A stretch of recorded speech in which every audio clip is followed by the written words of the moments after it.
La mayoría de las personas que se dedican a extorsionar están convencidas de que nunca serán las víctimas de su propio crimen. Creen tener el control absoluto de la situación y que el miedo siempre estará del lado de los demás. Sin embargo, en ocasiones, un solo error basta para cambiarlo todo. Y eso fue exactamente lo que ocurrió con una joven conocida bajo el alias de la Rancherita, cuyo nombre comenzó a aparecer en todos los medios de Guatemala después de protagonizar uno de los atentados más insólitos y escalofriantes de los últimos años. Todo ocurrió el 21 de enero de 2019, cuando el transporte público volvía a convertirse en escenario de la violencia que durante años ha golpeado al país. Como ocurre con frecuencia, las estructuras criminales exigían pagos de extorsión a los transportistas. Si los conductores o propietarios se negaban a pagar, las consecuencias podían ser devastadoras. Amenazas, asesinatos o ataques con explosivos. Ese día, un autobús de pasajeros circulaba con aparente normalidad. Decenas de personas viajaban rumbo a sus trabajos, estudios o simplemente regresaban a casa. Ninguno de ellos imaginaba que una joven acababa de subir con la intención de convertir ese vehículo en una trampa mortal. Las investigaciones señalaron que Elizabeth Juárez, conocida como la Rancherita, presuntamente actuaba bajo órdenes de integrantes de la Mara 18. Su misión era sencilla, pero extremadamente cruel. Colocar un artefacto explosivo improvisado dentro del autobús como represalia por el cobro de una extorsión. La idea era provocar una explosión que enviara un mensaje de terror a la empresa de transporte y obligara a continuar pagando las exigencias de la pandilla. Sin embargo, nada salió como estaba planeado. Mientras manipulaba el explosivo, algo falló. En cuestión de segundos ocurrió lo impensable. El artefacto detonó antes de tiempo, pero no dentro del autobús. Explotó directamente entre las manos de la Rancherita. La detonación fue tan violenta que le arrancó ambas manos casi por completo. Los pasajeros quedaron completamente aturdidos por el estruendo. Algunos pensaron que el autobús estaba siendo atacado. Otros comenzaron a correr desesperadamente creyendo que había más explosivos. En medio del caos, la propia responsable del atentado terminó convertida en la principal víctima de su propio plan. Pese a la gravedad de las heridas, sobrevivió. Los cuerpos de socorro llegaron rápidamente al lugar, donde encontraron una escena llena de líquido rojo, restos del explosivo y pasajeros completamente aterrorizados. Poco después, las autoridades lograron capturar tanto a la Rancherita como a otro implicado que la acompañaba durante la operación. Las investigaciones confirmaron que el objetivo era sembrar terror dentro del transporte público como parte de una campaña de intimidación relacionada con las extorsiones. El caso llamó enormemente la atención porque muy pocas veces un atentado fracasa de una manera tan inesperada. Lo que debía convertirse en un ataque contra personas inocentes terminó explotando en las manos de quien pretendía ejecutarlo. Tras el proceso judicial, Elizabeth Juárez fue declarada culpable y recibió una condena de 50 años de prisión por los delitos relacionados con el atentado. Con el paso de los años, diversas fotografías difundidas desde prisión mostraron que continúa viviendo sin prótesis funcionales en ambas manos, una consecuencia permanente del mismo explosivo que pensaba utilizar contra otras personas. En Guatemala, dos artistas que dedicaban su vida a entretener niños y adultos terminaron protagonizando uno de los casos de desaparición más perturbadores de los últimos años. Lo que comenzó como una jornada de trabajo terminó convirtiéndose en un misterio que mantuvo en vilo a todo un país durante semanas. Ellos eran Jocelyn Paola Chacón Lobo, conocida artísticamente como Chispita, y su esposo Nelson Steven Villatoro Escobar, mejor conocido como Charquito. La pareja trabajaba como payasos profesionales. Era común verlos animando fiestas infantiles, eventos privados y celebraciones populares en distintos departamentos de Guatemala. Quienes los conocían los describían como personas trabajadoras que buscaban salir adelante gracias a su talento. Nadie imaginaba que una de esas presentaciones sería la última. El 9 de mayo de 2022, ambos fueron contratados para participar en una fiesta en el departamento de Escuintla. La jornada transcurrió con aparente normalidad. Cumplieron con el espectáculo, hicieron reír a los asistentes y, al terminar, emprendieron el regreso a casa. Sin embargo, cuando ya iban de camino, recibieron una nueva propuesta de trabajo. Según las investigaciones, alguien los contactó para ofrecerles otra presentación. El supuesto evento se realizaría durante la noche. Era una oportunidad para ganar un ingreso extra. La pareja aceptó, pero nunca llegaron a ese lugar. Después de aquella llamada, toda comunicación con ellos se perdió por completo. Sus teléfonos dejaron de responder. Nadie volvió a verlos. Las horas comenzaron a pasar. Después llegaron los días. Y finalmente, las semanas. Familiares, amigos y compañeros iniciaron una intensa búsqueda mientras las autoridades difundían sus fotografías, esperando que alguien pudiera aportar información. Las redes sociales se inundaron con sus imágenes. Miles de personas compartían las publicaciones con la esperanza de encontrarlos con vida. Sin embargo, el tiempo seguía avanzando. Cada día que pasaba disminuían las posibilidades de un desenlace favorable. Durante más de un mes y medio no existió una sola pista que permitiera saber qué había ocurrido con ellos. Hasta que llegó una noticia devastadora. El 30 de junio de 2022, equipos de rescate localizaron restos humanos enterrados en un terreno del asentamiento Luz de Cristo, ubicado en la zona 12 de Villanueva. Lo más impactante era que ese mismo lugar ya había sido inspeccionado anteriormente durante la búsqueda. Aún así, los cuerpos permanecían ocultos bajo varios metros de tierra. Los bomberos trabajaron cuidadosamente hasta recuperar los restos. Las pruebas forenses confirmaron el peor escenario posible. Se trataba de Chispita y Charquito. Las investigaciones determinaron que ambos habían perdido la vida por asfixia. La noticia provocó una enorme indignación en Guatemala. La pregunta era inevitable. ¿Por qué alguien querría quitarle la vida brutalmente a dos payasos?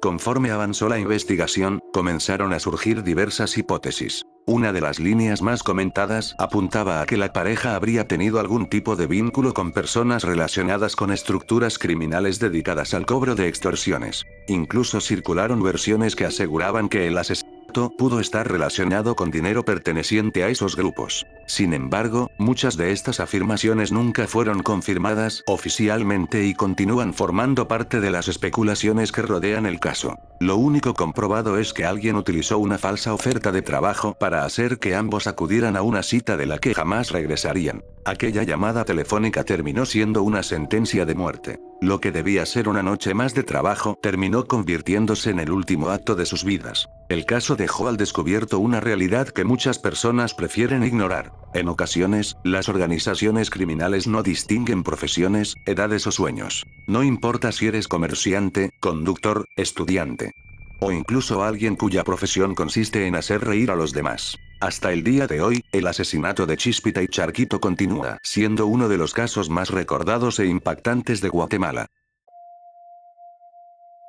En el año 2009, Mindy Rodas fue víctima de un ataque extremadamente violento por parte de su esposo, Esuín Esteban López Brán, en el municipio de Casillas, Santa Rosa. El hecho dejó a Mindy con lesiones graves, especialmente en el rostro, marcando su vida de forma irreversible. A partir de ese momento, su caso comenzó a llamar la atención por la brutalidad del ataque y por el riesgo constante en el que quedó su vida. Después del ataque, Mindy logró sobrevivir y recibió apoyo de organizaciones que la ayudaron a salir del entorno donde ocurrió la agresión. Incluso tuvo acceso a atención médica especializada fuera de Guatemala, con el objetivo de tratar las secuelas físicas y psicológicas del ataque. Durante un tiempo, su vida pareció tomar un rumbo de recuperación. Con el paso de los años, Mindy decidió regresar a Guatemala. Lo hizo buscando retomar su vida cerca de su familia y su entorno, aunque el caso ya había demostrado que el peligro no estaba completamente cerrado. En diciembre de 2010, Mindy Rodas fue reportada como desaparecida.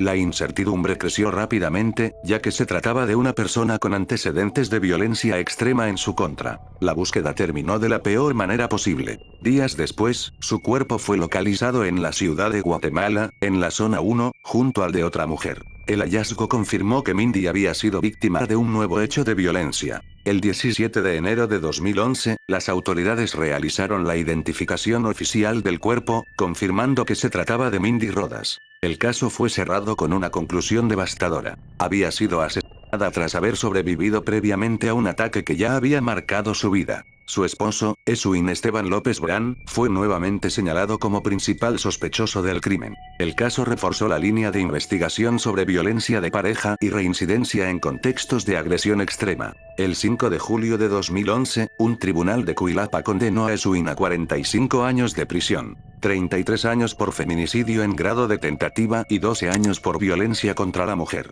Además, fue condenado a pagar una indemnización civil a la víctima.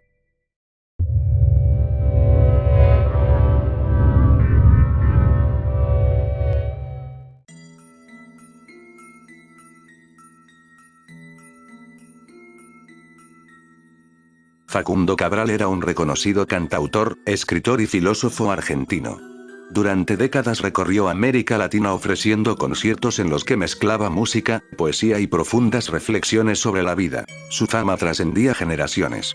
Miles de personas asistían a escucharlo no solo por sus canciones, sino por la manera tan particular en la que veía el mundo. En julio de 2011, Cabral se encontraba en Guatemala como parte de una gira artística. Su presentación había sido un éxito y todo indicaba que su siguiente destino sería Nicaragua, donde continuaría con sus compromisos. La madrugada del 9 de julio de 2011, alrededor de las 5 de la mañana, el cantante salió del hotel donde se hospedaba con la intención de dirigirse al aeropuerto. En un principio, el plan era trasladarse en un autobús contratado para el viaje. Sin embargo, hubo un cambio de último momento. El empresario nicaragüense Henry Fariña, quien había organizado parte de la gira, le ofreció llevarlo personalmente en su camioneta. Era una decisión que parecía insignificante, pero terminaría cambiando la historia para siempre. Cabral aceptó. El vehículo comenzó su recorrido por el Boulevard Liberación, una de las principales vías de la ciudad de Guatemala. Todo transcurría con absoluta normalidad.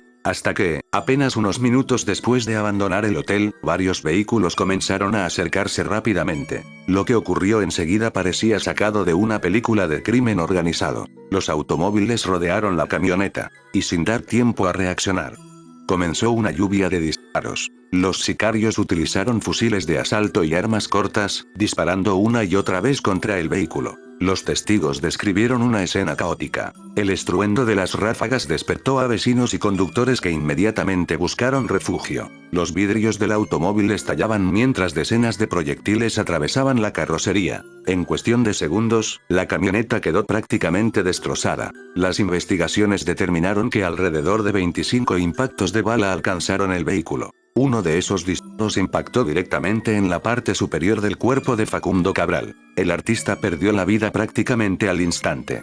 Henry Fariña, quien conducía el vehículo, logró sobrevivir, aunque resultó gravemente herido. Desde el primer momento, la noticia dio la vuelta al mundo. ¿Cómo era posible que uno de los artistas más queridos de Latinoamérica hubiera sido ejecutado de una forma tan violenta?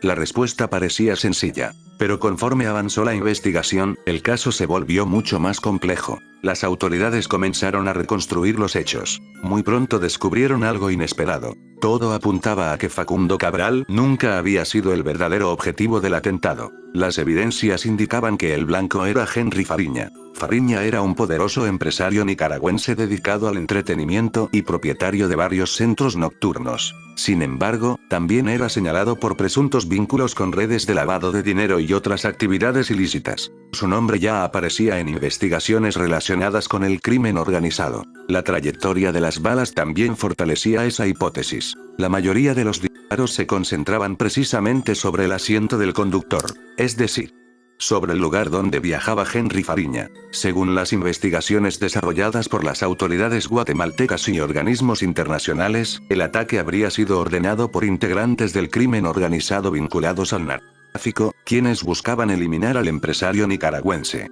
Facundo Cabral simplemente tuvo la mala fortuna de encontrarse en el lugar equivocado, dentro del vehículo equivocado. Con el paso del tiempo, las investigaciones permitieron capturar a varios de los responsables materiales y establecer que el atentado estaba relacionado con disputas entre organizaciones criminales que operaban en Centroamérica. Pero para millones de personas, ninguna condena pudo borrar la tragedia.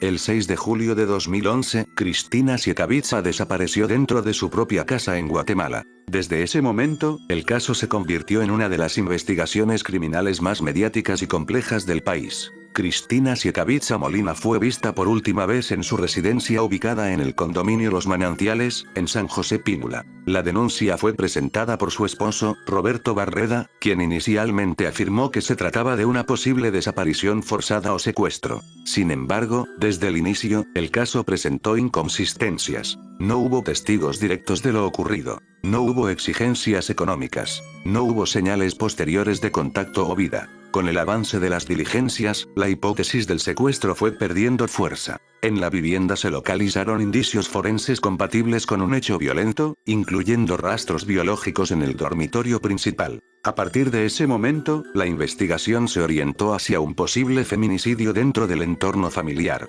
El principal señalado fue Roberto Barreda, esposo de Cristina. Durante el desarrollo del caso, Barreda abandonó el país junto a los 2 hijos de la pareja, lo que elevó la gravedad del expediente y activó alertas internacionales. Su fuga convirtió el caso en un proceso de alto impacto nacional e internacional. Tras varios meses de búsqueda, fue localizado y detenido fuera de Guatemala, siendo posteriormente extraditado al país. El caso también reveló posibles redes de apoyo durante la fuga y presuntas irregularidades en las primeras etapas de la investigación. A pesar de los avances judiciales, el caso mantiene un elemento clave sin resolver.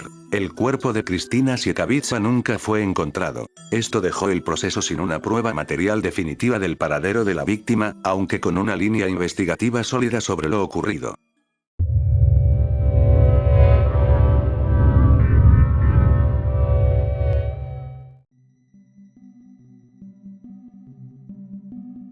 Entre febrero y abril de 1946, Guatemala vivió una de las olas de terror más impactantes de su historia criminal. En distintas zonas del país comenzaron a aparecer cuerpos de niños y adolescentes, con un patrón que poco a poco encendió todas las alarmas. No eran hechos aislados. Detrás de esos crímenes estaba un nombre que quedaría marcado para siempre en la historia judicial del país. José María Miculax Bux. Miculax, un joven jornalero originario de Patsisia, Chimaltenango, junto a su primo Mariano Macu Miculax, comenzó una serie de ataques en distintos puntos de Guatemala. Las víctimas eran principalmente niños y adolescentes, y con el paso de las semanas el número de casos aumentaba, generando pánico en la población. Las autoridades ya no hablaban de delitos aislados, sino de un posible patrón criminal. De acuerdo con registros históricos del caso, se estableció que las víctimas eran sometidas antes de ser asesinadas, y posteriormente abandonadas en distintas áreas de la capital y alrededores.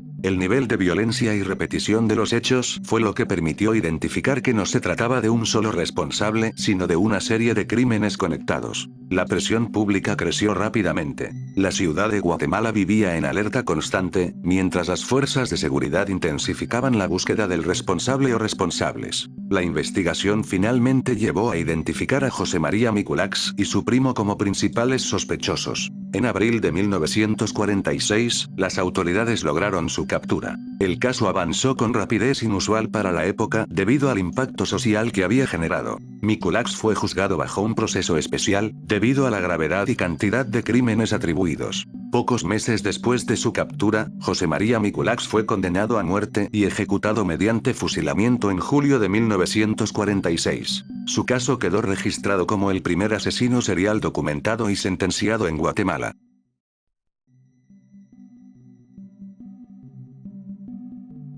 El 3 de julio de 2022, en la comunidad de Valle del Motagua, municipio de Hualán, Zacapa, Guatemala, fue reportada la desaparición de una menor de 6 años, Eli Samara. Desde ese momento, la búsqueda no se detuvo. Su familia comenzó a recorrer la zona de inmediato, preguntando, llamando, revisando cada rincón cercano con la esperanza de encontrarla. Pero el tiempo avanzaba y no había ninguna pista. La incertidumbre crecía con cada hora. Las autoridades activaron la alerta Alba Kenneth, el sistema de localización de menores desaparecidos en Guatemala. La imagen de la niña se difundió rápidamente en redes sociales, medios de comunicación y comunidades cercanas. Vecinos, voluntarios y equipos de rescate se unieron a la búsqueda. Cada camino, cada terreno, cada punto cercano fue revisado. Pero no aparecía nada. La preocupación se intensificó aún más al conocerse que la menor tenía diagnóstico de autismo leve, lo que podía dificultar que respondiera a llamados o pidiera ayuda en caso de desorientación. La búsqueda se volvió aún más urgente.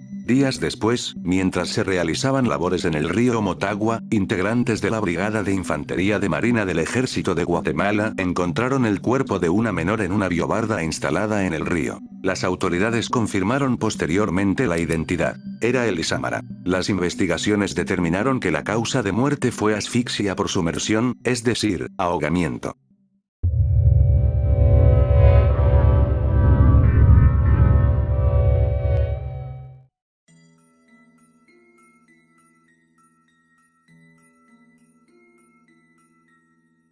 La noche del lunes 29 de octubre de 2018, en la aldea La Isla del Norte, en San Miguel, Guatemala, algo inquietante despertó a los vecinos. Unos ruidos extraños, como gemidos de dolor, los hicieron acercarse a una pequeña vivienda de la zona. Al entrar, encontraron una escena devastadora. Su vecina, Alejandra, estaba tendida en la cama, gravemente herida, con las manos separadas y la mitad del rostro dividido, incapaz de pedir ayuda más allá de los sonidos que emitía. Tenía múltiples lesiones de extrema gravedad, al punto que apenas podía moverse. El responsable de este ataque fue su propia pareja. Según los testimonios, el hombre llegó borracho a la vivienda, discutió con ella y, en un arranque de celos y violencia, la atacó con un machete antes de huir del lugar. 4 días después, logró ser capturado por las autoridades. En sus declaraciones, aseguró que actuó por celos. El video está muy fuerte, y estoy seguro que ha perturbado a muchas personas.